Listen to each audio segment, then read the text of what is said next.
As the world becomes a smaller place, the effects of globalization continue to spread. The concept described in our final video is the possible responses to globalization by individuals, governments, and corporations. At the conclusion of this series, you will likely have a response to the question regarding embracing globalization.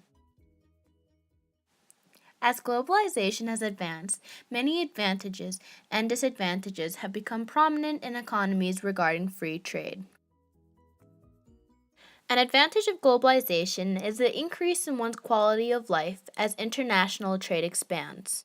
A negative is the exploitation of labor and resources that continues despite the attempt to end it.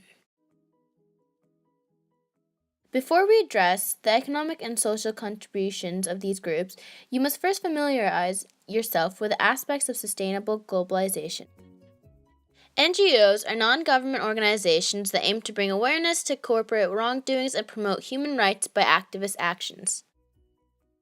Organizations such as Greenpeace aim to achieve equality and social justice by limiting disparity around the world.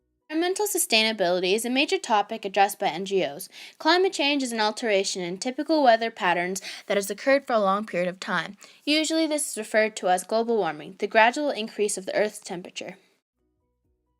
People blame this change on the greenhouse gas emissions of factories. The Kyoto Protocol was an international agreement which committed linked countries to reduce emission amounts. Our ecological footprint is the impact of a person or community on the environment. The issue here is that humans are using more resources than people replenish or that the earth can create. Consumer responsibility is the act of being aware of the ethical and environmental effects and consequences of one's lifestyle. As an influencer of processes in society, consumers not only have the responsibility to promote moral standards locally, but to also consider global effects. As a global citizen, individuals must partake in the global community and demand corporations maintain safe working conditions for people around the world.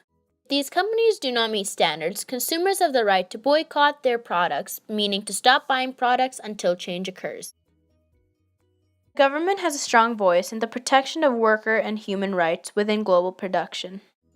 Government regulations mean that corporations can't exploit their employees or foreign resources. Gender equality is also another big thing governments have changed. World War II was the start of women taking in jobs that were meant for men because they were gone to fight in the war. Women had to take initiative to help support the economy. Finally, corporate responsibility is referred to as the initiative of companies to take the responsibility for their actions. Corporations must balance profit with ethics and prosperity with sustainability.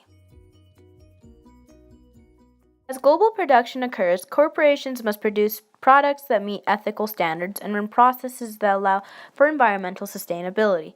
They also have a duty to produce their products in a manner that reduces emissions and decreases their ecological footprint. These measures for sustainability will allow the Earth to continue thriving for years longer. To listen to our opinion of what extent we should embrace globalization, watch our final video, Final Thoughts.